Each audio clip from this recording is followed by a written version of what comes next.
A stay-at-home mom, an insurance recruiter, and a UPS driver are among 32 people charged as part of a nationwide steroid ring centered in the tri-state. Drug agents revealed today how some of the drugs were ending up in the hands of local high school athletes.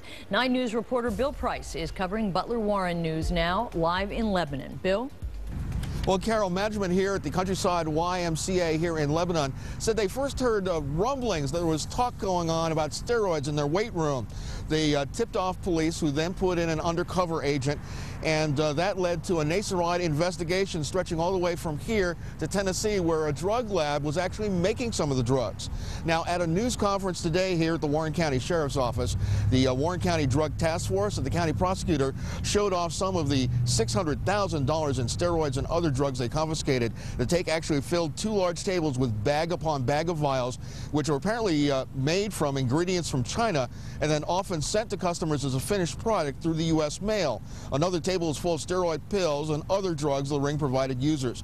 2 more tables, believe it or not, were filled with guns of all types that were brought by the ringleaders simply because the agents say they were making more money than they knew what to do with. And the drug agents say they feel the steroid investigation will end up saving many young lives.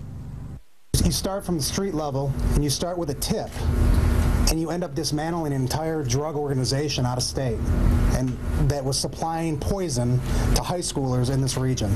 It doesn't get any better than this. It blossomed and went off. Would I have thought we would end up in Tennessee with dismantling a lab? And my answer would have been probably no. I wouldn't have anticipated. I couldn't comprehend that. But he does comprehend it now. Now, the task force also put up a board with many of the pictures of the suspects who led normal lives. One was a dental assistant. They've already been arrested in the steroid sweep and bust. Among them, 54-year-old Charles Godsey of Lebanon, who died recently from a heart attack that agents believe was linked to the steroid abuse.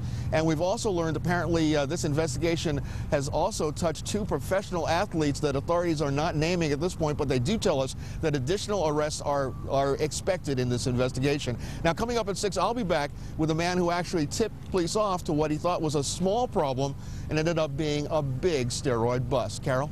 Bill Price live for us in Lebanon. Thanks, Bill.